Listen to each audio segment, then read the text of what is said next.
Can't find a simple way to display your blog archives in Elementor?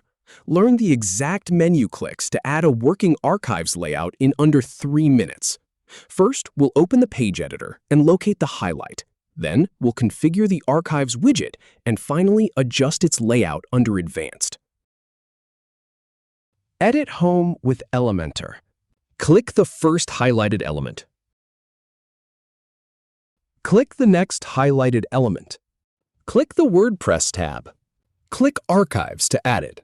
Click the Title field. Open the Display As dropdown.